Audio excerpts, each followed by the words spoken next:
position aqui na Garden Group? Michelle de Groot, Commercial Manager.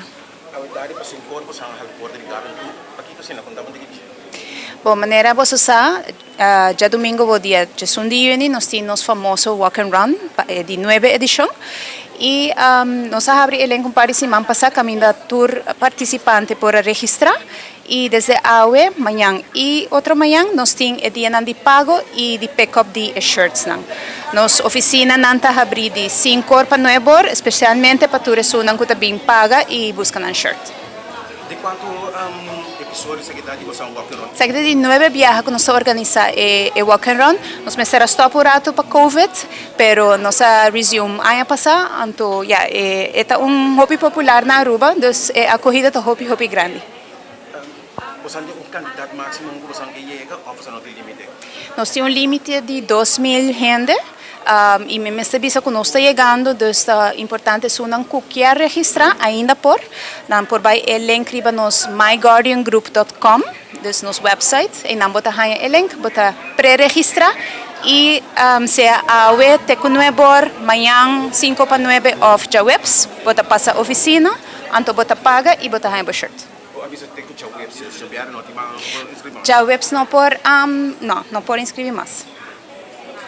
Você tem invitação na Pueblo de Aruba que o Islam que participar ainda, mas você tem candidato limitado, acaba?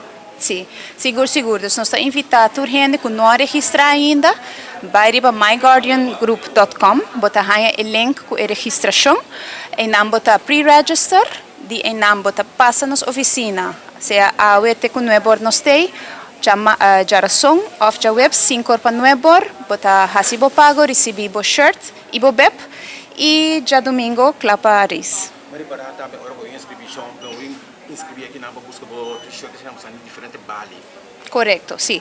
Nós em Bali não para assim, é fluxo mais fácil para a pessoa não, nós está atender grupo não também a parte, então se tem grupo que também busca e bebs para 6 gente, tem lane a parte também para isso.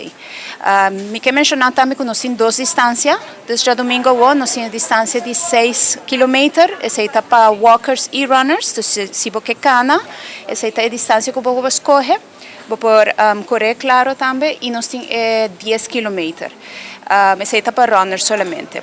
A ruta também está nos sali de parking tiki para de parking lot de Garden Group vai richting Eagle Beach turning point para 6K tá tiki para de para de Tulip Restaurant e para 10K tá Bandi Butterfly Farm. E regressar. Regressar back, sim, correto. Algo mais qualquer líder bem ou não é suficiente? Isso vou evitar ainda para mim. Não, mas me avisa, se você não registrar, please make sure você registrar, você não quer meses aqui, é carreira hobby popular, nós saco sempre depois nós tem ambiente, agora também nós tem ambiente, então passa aqui para não, dia de race mês, nós tem ambiente, nós tem hobby coisa que está sendo carreira hobby nice, então nós te invitamos a gente para registrar para myguardiangroup.com.